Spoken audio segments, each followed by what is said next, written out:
Culture Counts by Serena, Nanda, and Richard L. Worms, the 4th edition. Chapter 2. Feral Children. Europeans, as well as many members of other cultures, have often been fascinated by the tales of feral or wild children. Human children who are alleged to have grown up by themselves in the wild apart from human civilization. Accounts of such children date to antiquity, and a website that appeared in the early 2000s claimed to document more than 80 cases between 250 and 2002 CE. Frequently, feral children are popularly supposed to have been raised by members of other animal species, often bears or wolves. There is no reliable evidence that any human child has ever actually been raised by members of other species. Some of the many accounts of feral children seem to be outright fraud, but many others are probably stories about children who were abandoned because of physical or mental disability and who survived by scavenging and begging around the edges of human settlements. Many of the most famous of these cases would, if they were alive today, probably be diagnosed with autism. Two of the most famous feral children were Peter the Wild Boy and Victor the Wild Boy of Aveyron. Peter was found in 1725, what is today northern Germany. Brought into the court of King George I of England, he was a well-known curiosity for the rest of his long life. Given to the care of the court physician, John Arbuthnot, who tried to educate him, Peter acquired the ability to use a few simple words and perform a few tasks, but made little progress beyond that. He disappeared for more than 3 months in the summer of 1751, and after he was found, was forced to wear a brass collar engraved with his name and address. Victor lived in the forest around Aveyron in southern France in the last years of the 1790s.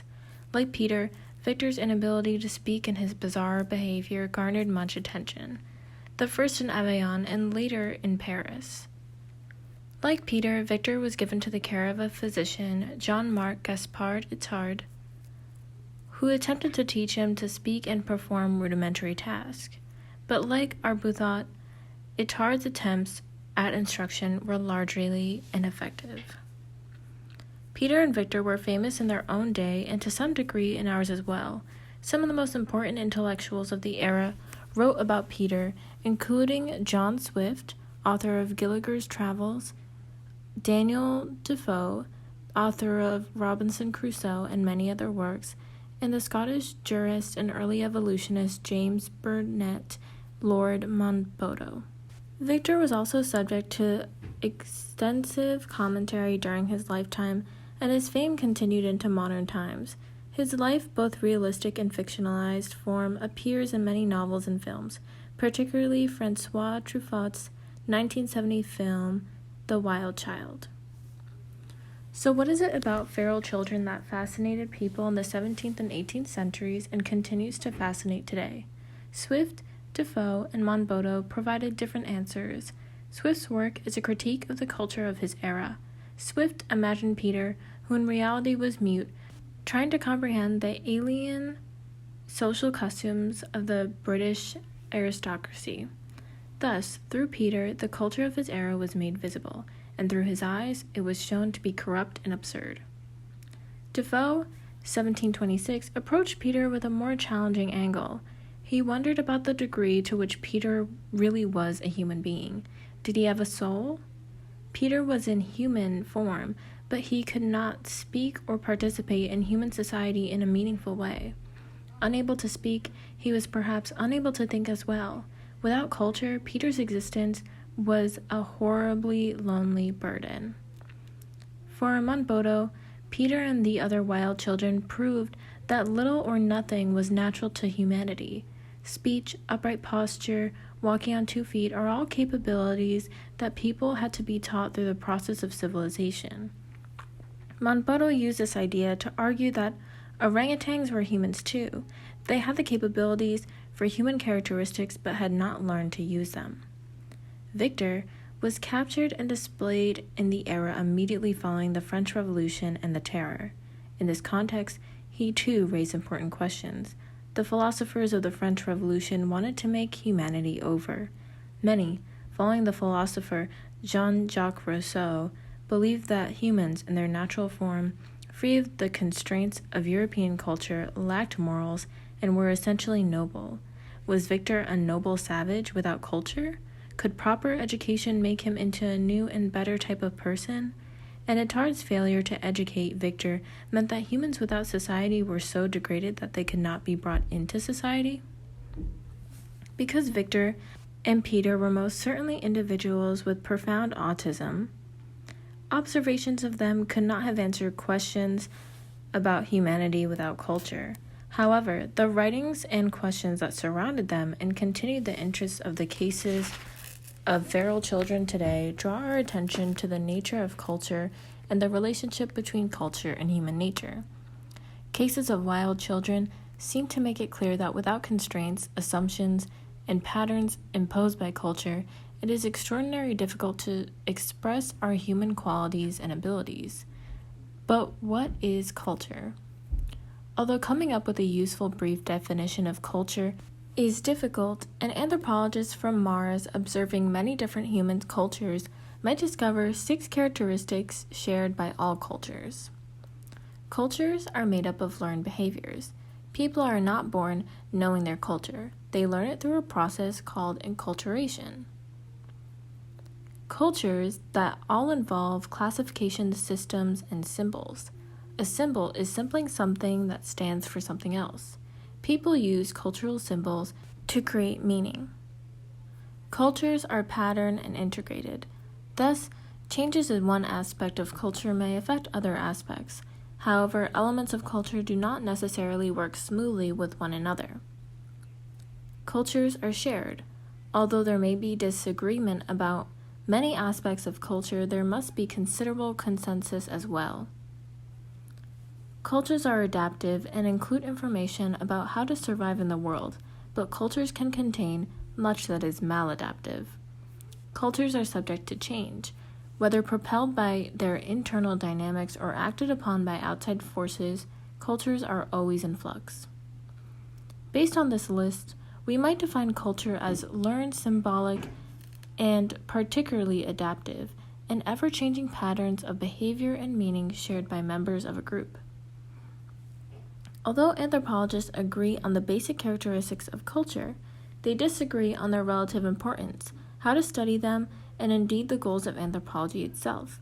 For example, some anthropologists are deeply concerned with observable behavior. Other anthropologists wish to comprehend in the ways which other people understand their world. Some anthropologists hope to find general laws of human culture. Others are more concerned with describing specific aspects of particular cultures. These disagreements reflect different theoretical positions within anthropology. For our purposes, an anthropological theory is a set of propositions about which aspects of culture are critical, how they should be studied, and what the goal of studying them should be. Although those who hold different theoretical perspectives may insist that there is a right way and a wrong way to do anthropology, we suggest that the theoretical perspectives are more like different windows through which one may view culture. Just as 2 different windows may have views that overlap or views that show totally different scenes, perspective on culture may overlap or reveal totally different aspects. In this chapter, we examine each element of our definition of culture. Each is a common characteristic of all human groups. However, each also raises questions, problems, and contradictions. Through examining these elements, we come to a keener appreciation of the nature of culture and ultimately what it means to be human. Culture is made up of learned behaviors. Just about everything that is animate learns. Your dog, your cat, even your fish, so some learned behavior. But as far as we know, no other creatures have as much learned behavior as human beings. Almost every aspect of our lives is layered with learning. Our heart beats, our eyes blink, and our knees respond reflexively to a doctor's rubber mallet. But to get much beyond that, we need learning. Food is a good example. Humans must eat. That much is determined biologically. However, we do not just eat. Our culture teaches us what is edible and what is not. We decline many things that are nutritious as not being food. Many insects, for example, are perfectly edible. The philosopher Aristotle was particularly fond of eating cicadas, and Northern Europeans ate some species of beetles well into the 19th century. Yet most Americans have learned that insects are not food, and they will go hungry to the point of starvation before knowingly eating them. Though we are perfectly willing to eat them if we are unaware of we are doing so. For example, natural red number 4 is a common food dye made from a type of beetle. Further, we eat particular things at particular times, in particular places, and with particular people. For example, though it is acceptable to eat popcorn at the movies, you would be unlikely to have lamb chops and asparagus or a nice stir-fry at most movie theaters. We sometimes think of learning as an aspect of childhood, but in every society, human beings learn their culture continuously. We are socialized from the moment of our births to the time of our deaths. Although large demands for labor and responsible behavior may be placed in children in many societies, all humans remain physically, emotionally, and intellectually immature well into their teen years and perhaps until their early 20s. This lengthy period of immaturity has profound implications. First, it allows time for an enormous amount of childhood learning. This means that very few specific behaviors need to be under direct genetic or biological control. Second, it demands that human culture be designed to provide relatively stable environments that protect the young for long periods of time. Child-rearing practices in all cultures are designed to produce adults who know the skills, norms, and behavior patterns of their society, the cultural content. But transmission of this content also involves shaping children's attitudes, motivations, values, perceptions, and beliefs, so that they can function in their society. The process of learning to be a member of a particular cultural group is called enculturation. As an example, consider child rearing among the Inuit, a hunting people of the Arctic. The Inuit teach their children to deal with a world that is a dangerously problematic place, in which making the wrong decisions might well mean death. To survive in this harsh environment, Inuit must learn to maintain a constant state of alertness and an experimental way of living. Therefore, developing skills for problem solving quickly and spontaneously is essential to Inuit child rearing. Children are brought up to constantly test their physical skills and to extend them and to learn their own capacity for pain and endurance. Inuit children learn largely through observing their elders. Children are discouraged from asking questions. Rather, when confronted with a problem situation, they are expected to observe closely, to reason, and to find solutions independently. They watch, practice, and then are tested frequently by adults asking them questions. Some questions are very practical. For example, as they travel on the featureless, snow-covered tundra, an adult may ask the child, "Where are we?" or "Have you been here before?" Others are existentially challenging. Adults may ask children, "Why don't you kill your baby brother?" Or, "Your mother's going to die. Look, she's cut her finger. Do you want to come live with me?" Such questions are not considered cruel. Rather, they force children to grapple with issues of grave consequence. Play is a critical part of Inuit child rearing. Inuit Games prepare children for the rigors of the Arctic environment by stressing hand-eye coordination, problem-solving, and physical strength and endurance. Some games involve learning by taking objects apart and putting them back together. This process develops careful attention to details and relationships, patent trial and error, and mental recording of results for future reference. Many games stress the body and test the limits of the individual's psychology and physical endurance. For example, in the ear pull game, a thin loop of leather is positioned behind the ears of each of two competitors, who then pull away from each other until one gives up in pain. In addition to being physically adept and independent, Inuit children must learn to be cooperative and emotionally restrained.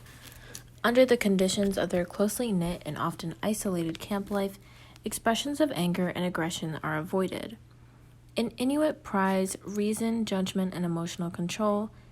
They believe that these characteristics grow naturally as children grow. The Inuit believe that children both have the ability and the wish to learn. Thus, educating a child consists of providing the necessary information, which the child will remember sooner or later. Scolding is seen as futile. Children will learn when they're ready. There is no point in forcing children to learn something before they are ready to remember it. Inuit elders believe that frequent scolding makes the child hostile, rebellious, and impervious to the opinions of others. The study of enculturation has a central place in the history of anthropology and give rise to some of its classic works. Margaret Meads' 1928 book Coming of Age in Samoa was the popular bestseller and a landmark work that changed how Americans look at childhood and culture. Mead and others who study childhood learning are known as cultural and personality theorists. They held that cultures could best be understood by examining the patterns of child rearing and considering their effect on adult lives and social institutions. Culture and personality theory was extremely influential from the 1920s to the 1950s. In more recent times, practice theorists and some Marxist anthropologists have focused on the ways in which education and child-rearing practices help societies reproduce through time. Enculturation remains an important topic of anthropological research. Culture is the way humans organize the world and use symbols to give it meaning. Consider this. Can you really see your environment? For example, when you walk into a classroom, you notice some things and not others. You see your friends and other students, the professor, the video equipment, and so on. You might spend an entire semester without ever seeing the cracks in the ceiling, the pattern of the carpeting, or the color of the walls. Yet these things are physically present as the chairs and your friends. You see certain things in a classroom and overlook others because you mentally organize the contents of the room with respect to your role as a student. It is virtually impossible to see things without organizing and evaluating them in some manner. If you paid as much attention to the cracks on the wall, the patterns on the floor, and the humming of the ventilation system as you did to the professor's lecture, not only would you likely fail the class, but you would also live in a world that was overwhelmingly and impossibly confusing. Only through fitting our perceptions and experiences into systems of organization and classification can we comprehend our lives and act in the world. A human without this ability would be paralyzed, frozen by overwhelming bombardment of sensations. Methods of organizing and classifying are typical groups. You are not the only one who thinks that students and professors in a classroom are more important than ceiling tiles. All the students and professors probably share that perception. Anthropologists have long proposed that culture is a shared mental model that people use to organize, to classify, and to ultimately understand their world. A key way in which this model is expressed is through language, a symbolic system. Different cultures have different models for understanding and speaking about the world. For instance, in English, the verb smoke describes the action of ingesting a cigarette, and the verb drink describes the action of consuming a liquid. However, in the Bamana language, also known as Bambara, spoken by the Bambara of Mali, the term min is used both for smoking and drinking. Americans classify rainbows as objects of beauty and frequently point them out to one another. However, the Lacandon Maya in southern Mexico classify rainbows as dangerous and frightening, and pointing them out to other people is highly inappropriate. For them, rainbows are unlucky because they hold back rain. Snakes, rather than a pot of gold, are found under them, and they are associated with particular types of ghosts. Anthropologists who are particularly interested in describing the systems of organization and classification, different cultures often use a theoretical perspective called ethnoscience. Generally, these anthropologists are interested in capturing the understanding of members of a culture. Ethnoscience is one position or technique within a broader perspective called cognitive anthropology, which focuses on the relationship between the mind and society. Using anthropology, culturally specific diseases, the case of Leah Lee.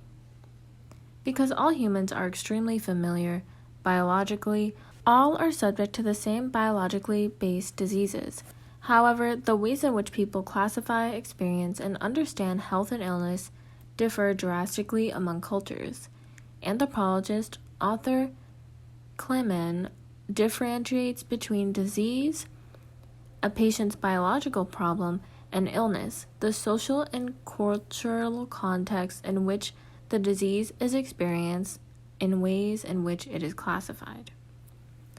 Anthropologists have identified many culturally bound syndromes, illnesses that are identified only by one or a number of cultures. Fan death, a commonly held Korean belief that running a fan overnight in a room with the windows and door closed can lead to the death of those sleeping in the room, is one example. Bang Ungat, the name for another culturally specific syndrome, is a term originating from the Tagalog word for bad dream. It is found in the Philippines and elsewhere in Southeast Asia. Bang Ungat is diagnosed when young people, particularly adolescent and young adult men, die suddenly in their sleep. Eating disorders such as anorexia nervosa are culturally bound syndromes particularly to rapidly industrializing societies, particularly in Western Europe, the United States, and Asia. Different ways of classifying and understanding illness and of treating disease present enormous challenges to healthcare around the world, particularly in multicultural societies such as the United States. In the case of Leah Lee, described in Anne Fadman's now classic 1997, The Spirit Catches You and You Fall Down, presents a powerful example and a cautionary tale. Leah Lee was the 14th child born to Phua Yang and Nau Kao Lee Mung, refugees from Laos living in California. When she was 3 months old, she began to experience seizures. However, the Lees were unable to explain Leah's condition to healthcare workers who spoke no Hmong and had no experience in the Hmong culture. For them, the seizures were evidence that Leah's soul was being touched or taken by something in a different realm. Healthcare workers could not understand this, and it took a long time to diagnose Leah with epilepsy. However, this was the beginning of the problem, not the end. For the doctors, epilepsy was a disease to be treated with medicines, and they demanded that Lees comply with their prescriptions, some of which were quite difficult and unpleasant to administer to a toddler. For the Lees, Leah's symptoms showed that she had an illness caused when a person's soul becomes separated from her body. Though Leah's condition needed a cure, it also meant that she could have spiritual powers and might become a shaman. Doctors, social workers, and Lee's family fought bitterly over Leah's treatment. At one point, she was placed in foster care for a year because her parents refused to administer her medications, treating her instead with herbs and a shamanic ritual. In 1986, when she was 4 years old, Leah suffered a profound seizure, followed by an infection. She lost most brain function and was expected to die, but didn't. Although doctors and medical personnel at hospitals treated her, often spoke of her as if she were dead, she lived for another 26 years, never regaining consciousness, but both cared for by her family and central to their lives. So Fadiman acknowledges that it is not a medical explanation. She feels that Leah was kept alive by the constant love of her family. Fadiman's account of Leah's story and the role of different cultural understandings in healthcare is required reading in many medical and social work programs. It is one of the cases that led to a greater sensitivity regarding issues of language and culture in healthcare delivery in the United States. An interview after Leah's death in the summer of 2012, Fadiman said that one of the key lessons to Leah's case was that Western personnel must try to understand illness from the point of view of their patients, particularly when they have patients from cultures that have different conceptions of health and illness. Doctors must understand that treatment is not something they dictate, but something that must be created through collaboration between patients and healthcare providers. Symbols and meanings. Human beings not only classify the world, but they also fill it with meaning. A key way that they do this is through the use of symbols. The simplest definition of a symbol is something that stands for something else. Words, both spoken and written, objects and ideas can all be symbols. Symbols enable us to store information. For example, the book you are currently holding contains a huge amount of information stored symbolically. Non-human animals must learn through experience or imitation, and therefore the amount they can learn is relatively small. Humans can store information symbolically, such as stories and teachings passed from generation to generation, or as written words. Thus, human cultures can be endlessly large. Symbols also have the ability to condense meaning. People may take a single symbol and make it stand for an entire constellation of ideas and emotions. Religious symbols and national symbols often have this characteristic. The meaning of a national flag or symbol, such as a cross, cannot be summed up in a word or two. These symbols stand for vast complexes of history, ideas, and emotions. People are often literally willing to fight and die for them. Symbolic anthropologists try to understand a culture by discovering and analyzing the symbols that are most important to its members. These often reflect deep concerns that are difficult for culture members to articulate.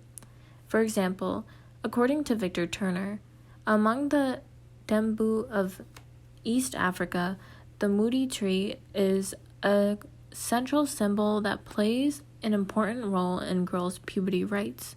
The tree has a white milky sap that symbolizes breastfeeding, the relationship between mother and child, the inheritance through the mother's family line, and, at the most abstract level, the unity and continuity of Nembu society itself. It's unlikely that all Nembu think about all these meanings during the puberty rites of their girls. However, Turner argues that this complex symbolism helps hold Nembu society together by reaffirming its central tenets. For anthropologists to understand the meaning of the Moody tree and the role that it plays in Nembu society is to have penetrated deeply into the Nembu view of the world. Culture can be analyzed by using tools of literature, and this is the job of interpretive anthropology. Clifford Geertz, one of the best-known interpretive anthropologists, said that, in a sense, culture is like a novel. It is an ensemble of text which anthropologists strain to read over the shoulders of those whom they properly belong. He meant that culture is a story people tell themselves about themselves. Like all good stories, culture engrosses us and helps us understand the nature and meaning of life. It comments on who we are and how we should act in the world. Interpretive anthropologists often find these cultural texts in public events, celebrations, and rituals. Analyzing them gives us clues and insights into the meaning of culture for its participants. Consider the American fascination with football. American football has little appeal outside the United States, but here it draws more fans than any other sport. Football has lots of excitement and action, but so do many less popular sports. Some anthropologists argue that football's popularity is related to its symbolic meanings, that is, the unique ways in which it represents and manipulates important American cultural themes. Football attracts us because, more than other sports, it displays and manipulates ideas about violence and sexuality underlying competition between men. The relationship of an individual to the group, racial character, as well as themes of national identity, particularly competitive opportunity and homeland security. Football is just a game, but so is checkers. Millions watch football because it's meaningful to them in ways that checkers is not. For interpretive anthropologists, football's meaning derives from ways in which it explores and comments on the critical themes in American culture. Those who wish to understand American culture would do well to consider the meanings of football.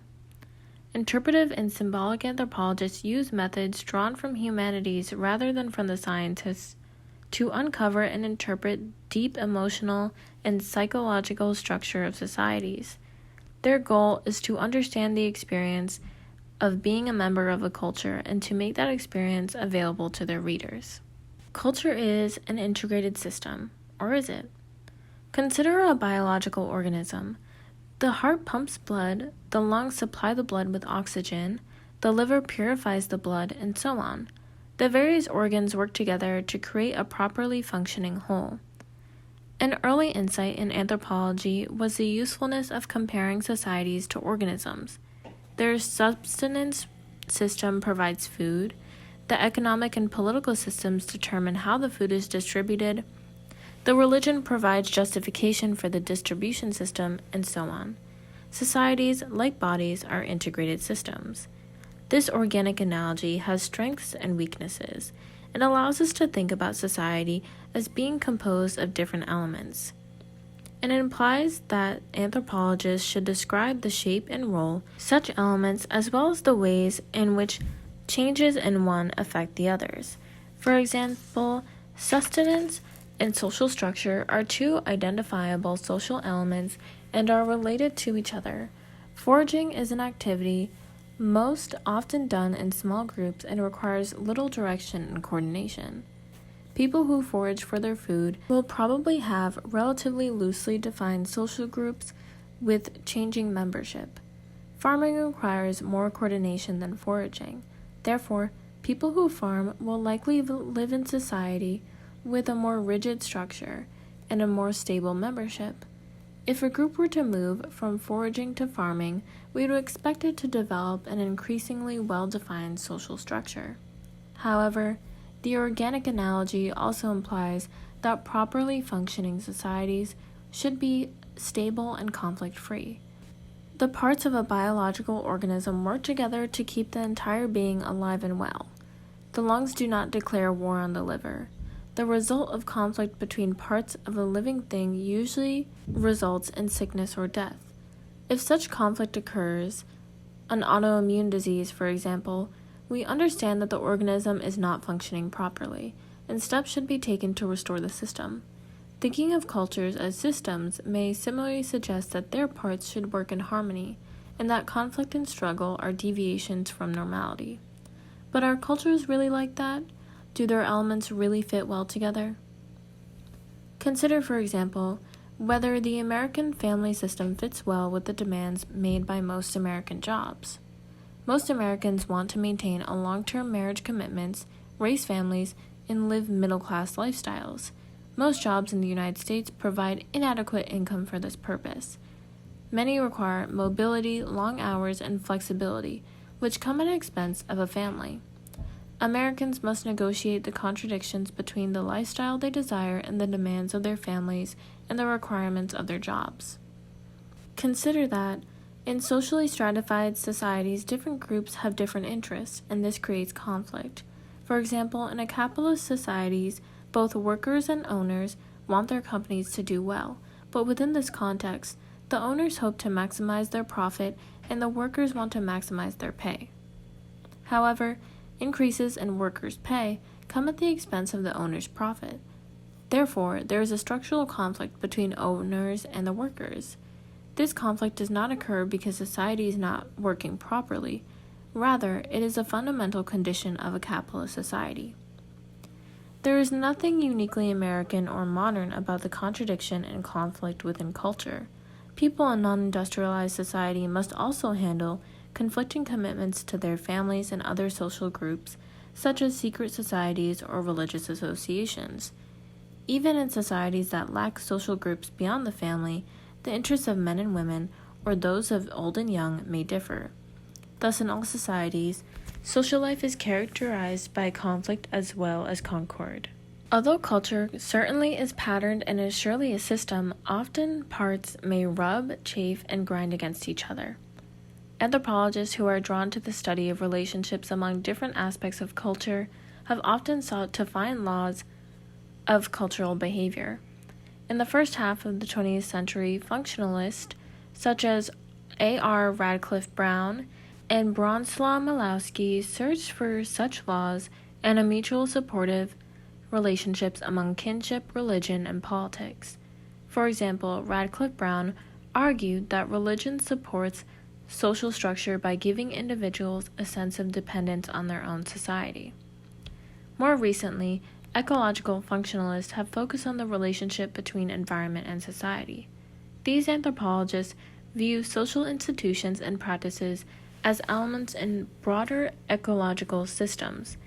They are particularly concerned with the ways in which cultural practices both alter and are altered by the ecosystem in which they occur. For example, Marvin Harris's classic explanation of the Hindu taboo on eating beef focused on the effect of cattle in the Indian environment rather than on the Hindu belief system.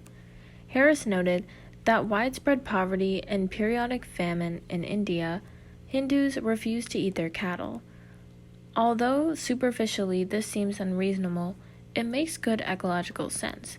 Cows are important in India because they provide dung for fertilizer and cooking fuel, and they give birth to bullocks, the draft animals that pull the plows and carts essential to agriculture.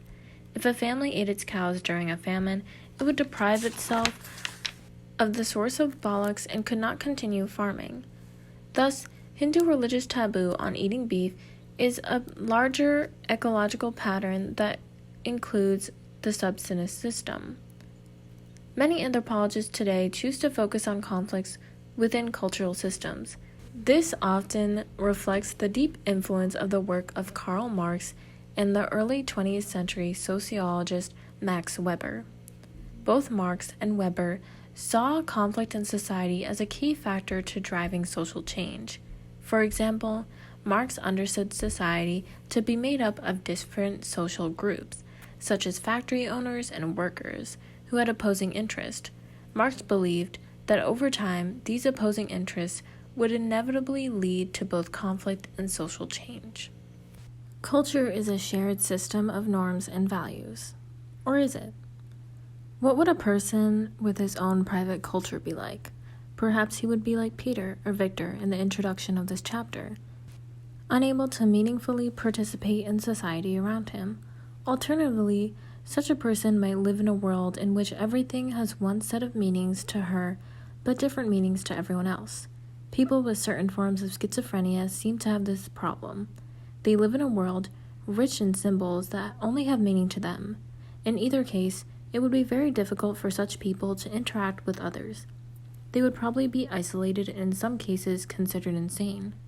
Clearly then, at some level, members of a culture must share ways of thinking and behaving.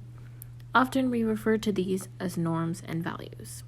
Norms are shared ideas about the ways things ought to be done, rules of behavior that reflect and enforce culture.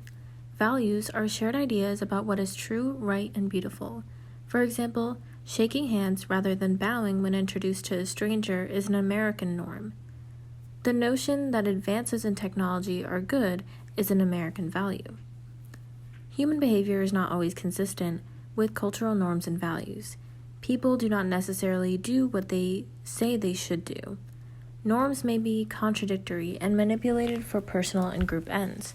For example, people in India think that women should stay in their homes rather than go out with their friends.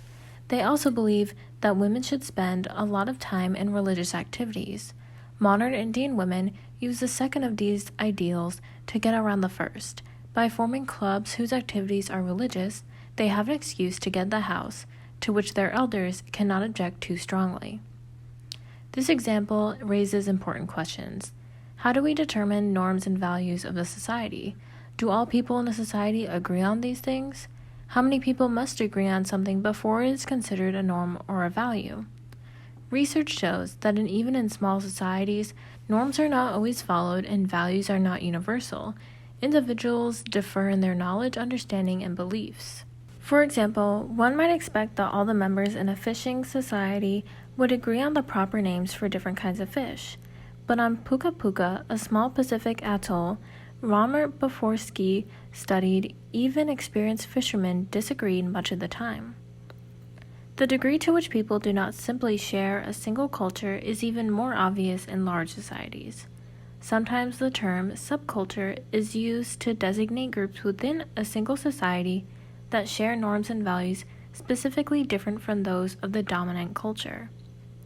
The terms dominant culture and subculture do not refer to superior and inferior, but rather the idea that the dominant culture, because it controls a greater wealth and power, is able to impose its understanding of the world on subcultures than the reverse. Dominant cultures retain their power partly through the control of institutions, like the legal system, criminalizing practices that conflict with their own. In the contemporary society, public schools help maintain the values of the dominant culture, and the media play an important role in encouraging people to perceive subcultures in stereotypical and usually negative ways. For example, a study that focused on television news and reality shows, Oliver, found that images of race and crime systematically overrepresented African Americans as criminal. Furthermore, such shows tended to portray black men as particularly dangerous and presented information about black suspects that assumed their guilt. By contrast, many portrayals of African Americans in the 1990s and early 2000s focused on the magical, a lower-class, uneducated black person who possesses supernatural or magical powers. The magical appears in films such as The Green Mile, Bruce Almighty, and all three films of the Dark Knight Rises trilogy. Hughie argues that, although such characters are an improvement over earlier stereotypes, they capitalize on the traditional stereotypes of African Americans, such as poverty, cultural deficiency, and folk wisdom. They treat whiteness as normal and allow important black characters only when they are placed in subservient positions. Although domination of one group by another is sometimes extreme, rarely is it complete. People contest their subjugation and protect their subcultures through political, economic, and military means. Sometimes, when domination is intense, minorities can protect themselves only through religious faith or by building cultural tales where they hold positions of power and their oppressors are weak. Ideas we sometimes think as timeless and consensual are constantly changing and being renegotiated. This involves conflict and subjugation as well as consensus. Which norms and values are promoted and which are rejected is particularly important because such cultural ideas influence and are influenced by wealth, power, and status. For example, what are the American norms and values about using drugs to alter one's state of consciousness? Should the use of drugs be legal? Clearly, these are difficult questions. In the past, Americans considered alcohol to be dangerous and a mind-altering substance. Its manufacture, sale, and transport were prohibited in the United States between 1920 and 1933. Even today, substantial numbers of Americans oppose alcohol. In 2006, the Southern Baptist Convention, which represents about 16 million church members, passed a resolution expressing total opposition to the manufacturing, advertising, distributing, and consuming of alcoholic beverages. Marijuana, on the other hand, has been illegal in the United States since 1937, but the Quinnipiac University poll in December 2012 showed that about 51% of American voters favored its legalization, substantially up from the one-third who favored legalization in the early 2000s. This norm is clearly changing rapidly. The second edition of this book voted that 14 states had legalized medical marijuana. By the time the third edition came out, 16 states and the District of Columbia had legalized medical marijuana, and 2 states, Colorado and Washington, had legalized recreational marijuana as well. By 2016, 23 states and Washington, D.C. had legalized medical marijuana, 4 had legalized recreational marijuana, and 3 additional states had decriminalized possession of small amounts of marijuana. Believing that people should consume or not consume either alcohol or marijuana clearly does not make one more or less American. However, each of these notions is held by those in power is critical. It influences the laws and social policies that shape our lives and history. The focus on culture as a shared set of norms and values often associated with the American anthropologist in the first half of the 20th century Particularly France, Boas, and his students, members of the school of thought, refer to it as historical particularism. These anthropologists were interested in presenting objective descriptions of cultures within their historical and environmental context. Their emphasis on norms and values was designed to show that, although other cultures were very different from our own, they were coherent, rational, and indeed often beautiful. In contrast to the logical coherence seen by historical particularists, some contemporary anthropologists, particularly postmodernists, believe that culture is a context in which norms and values are contested and negotiated. Rather than assuming a cultural core of shared beliefs and values, these anthropologists see culture and society as battlegrounds where individuals and groups fight for power and the right to determine what is accepted as true. Culture is the way human beings adapt to the world. All animals, including human beings, have biological-based needs. All need habitat and food, and each species must reproduce. All creatures are adapted to meet these needs. Adaptation is a change in biological structure or life ways of an individual or population by which it becomes better fitted to survive and reproduce in its environment. Non-human animals fill their needs primarily through biological adaptation. Lions, for example, have a series of biologically based adaptations that are superbly designed to enable them to feed themselves and their mates. They have large muscles for speed, as well as sharp teeth and claws to capture and eat their prey. Humans are different.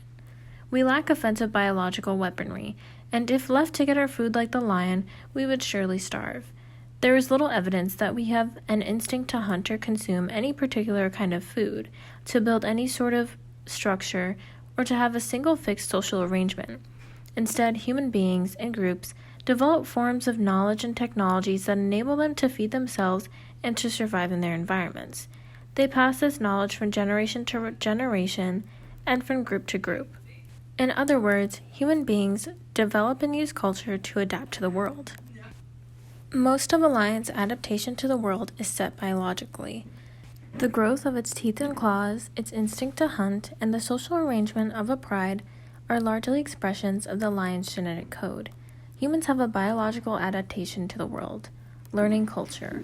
All humans, except those with profound biologically based differences, such as autism, automatically learn the culture from their social group. This strongly suggests that such learning is a manifestation of our genetic code. Thus, our biology compels us to learn culture, but it does not compel us to learn a popular culture. The range of human beliefs and practices is enormous. However, people everywhere learn to fill their basic needs, such as food and shelter, through cultural practices. Culture everywhere must, to some extent, be adaptive. Cultural adaptation has some distinct advantages over biological adaptation. Because humans adapt through learned behavior, they can change their approach to solving problems quickly and more easily than creatures whose adaptations are primarily biological. Lions hunt and eat today the same way as they have for tens of thousands of years. The vast majority of human beings today do not live like human beings of even 3 or 4 generations ago, let alone our distant ancestors. Our means of feeding ourselves, our culture, have changed. Plasticity, the ability to change behavior, has allowed humans to thrive under a wide variety of social and ecological conditions. Cultural adaptation has some disadvantages too. Misinformation, leading to cultural practices that hinder and then aid survival, may creep into human behavior.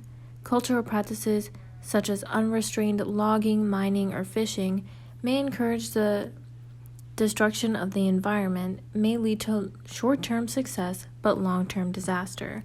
Furthermore, many human practices are clearly not adaptive, even in the short run.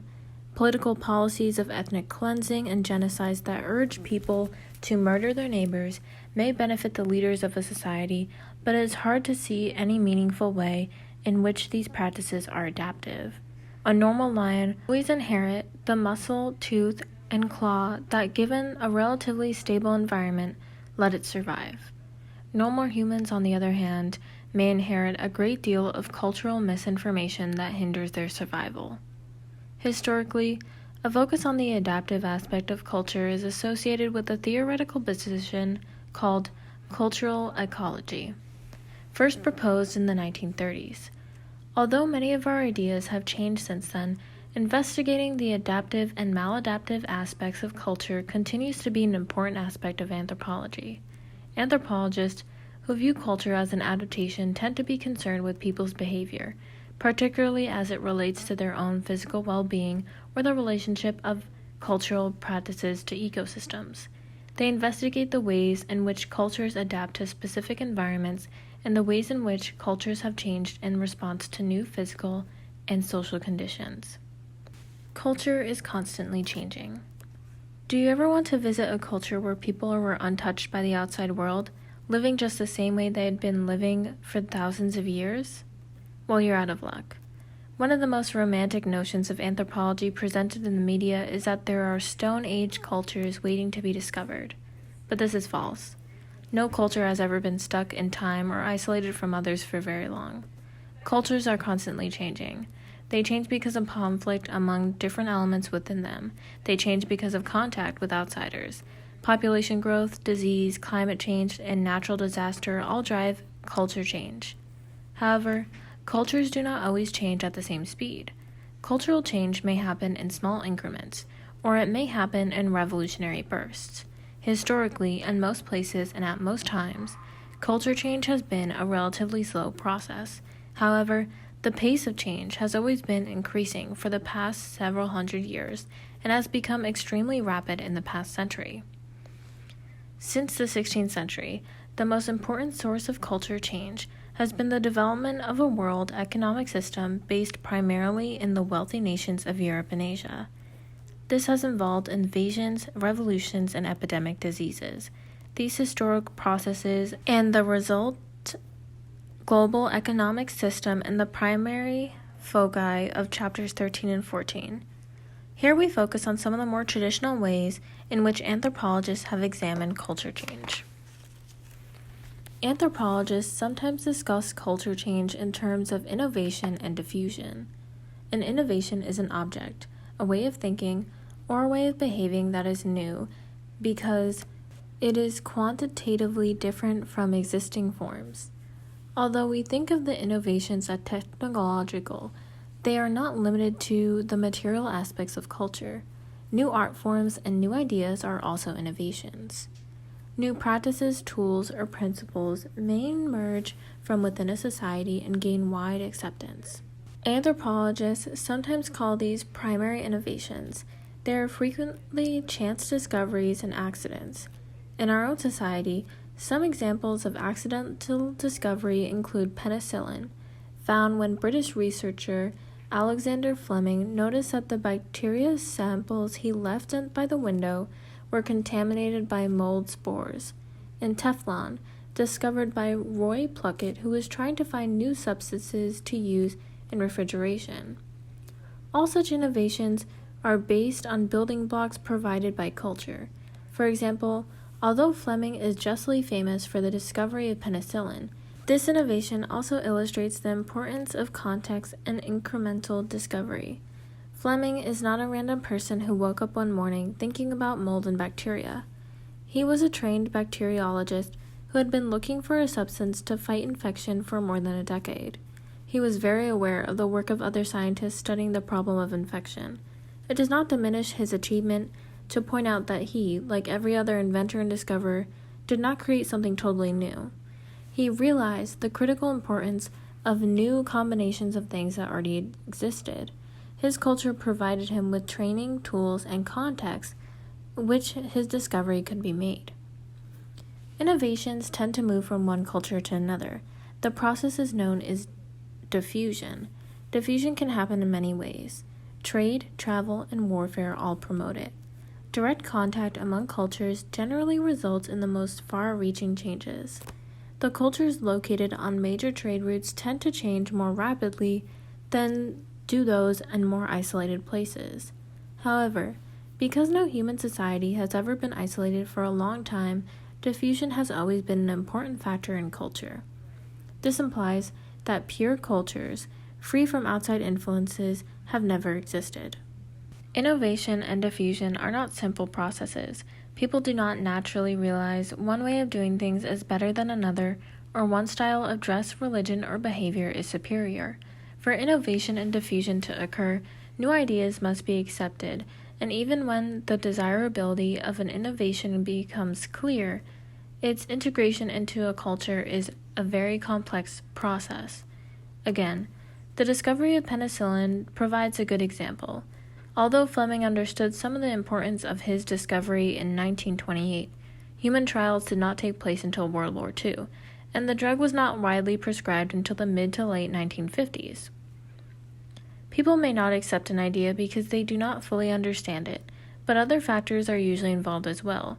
For psychological reasons, individuals may vary their willingness to adopt change. Far more importantly, changes rarely provide equal benefits for everyone. For example, new agricultural techniques were produced in Latin America and Asia from 1940s to 1960s, an era known as the Green Revolution. The new techniques did radically improve crop yields, but large landowners received the greater part of the benefit. Laborers, many of whom were landless, were often impoverished by the change and as a result were very resistant to it. Change is often promoted or resisted by powerful interests. Innovations that have strong political, economic, or moral forces behind them may be rapidly accepted, but when those forces are arrayed against an innovation, acceptance can be delayed. New technologies may face resistance from those who have invested heavily on older ones. For example, FM radio broadcasting is clearly superior to AM broadcasting. It has a greater fidelity and is much less susceptible to static and interference. Although it was invented in 1933, the opposition of CBS, NBC, and RCA, powerful corporations heavily invested in AM technology, prevented FM from gaining popularity until the 1960s. Like innovation, diffusion is often accompanied by conflict.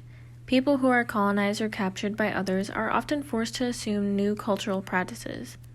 New rulers may require that older traditions be abandoned. Economic demands by government or creditors often compel the adoption of new technologies and practices. Although these processes happen in most places where cultures have confronted one another, they have been particularly important in the past 500 years. During this time, cultures have been increasingly tied together in an economic system controlled largely in Northern Europe, North America, and Japan, a process we explore further in chapters 13 and 14. The rapid pace of cultural change and diffusion, particularly in the past 100 years, raises the question of cultural homogenization. Are cultural differences being erased? Are we all being submerged in a single global culture? There is no simple answers to these questions. On one hand, modern technological culture now penetrates virtually every place on Earth. On the other hand, the penetration is uneven. The wealthy have far greater access and ability to control technology than the poor. The world dominance as an industrial nations has affected cultures everywhere. Rather than annihilating local culture, cultural traits are transformed as they are adopted, and new cultural forms result. Radio, television, and video recording are good examples. Developed by industrialized societies, these technologies have spread around the world. However, they do not necessarily promote values and practices of the societies that created them. Insurgents and revolutionaries around the world use cell phones, Twitter accounts, and other technologies to pursue political and social goals vastly different than those of members of societies that created these products. Anthropologists have traditionally worked in tribal and peasant societies, because such cultures have been profoundly affected by their contact with industrial societies. Most anthropologists today, whatever their theoretical orientations, are interested in change. The study of cultural change has special interest for applied anthropologists, particularly those who investigate issues related to economic development of poor nations. Culture counts. Culture is many different things. It is learning, symbolism, and meaning, patterns through thought and behavior, the things we share with those around us, the ways that we survive in our world, and dynamism and change. It is both consensus and conflict. Culture makes us human and ties us to others everywhere. Ultimately, because all societies are based around fundamental patterns of culture, no society can be utterly incomprehensible to members of another. On the other hand, enormous variability is built into these patterns. The fact that human lifeways are shared, learned, and symbolic, the fact that we do not simply adapt to our environment but fill it with meaning, results in extraordinary differences in human cultures. Naked mole rats are a highly social species found in the Horn of Africa. Their behavior is extremely complex, but they lack culture in a human sense. Each colony is more or less identical to every other. Imaginary mole rat explorers visiting each colony would understand everything they saw or heard. But the history of human exploration is one of miscomprehension. Because cultures are so different and count for so much in human life, we need tools to help us understand them. One job of anthropology is to provide these tools. In Chapter 3, we examine the methods anthropologists have used to investigate culture.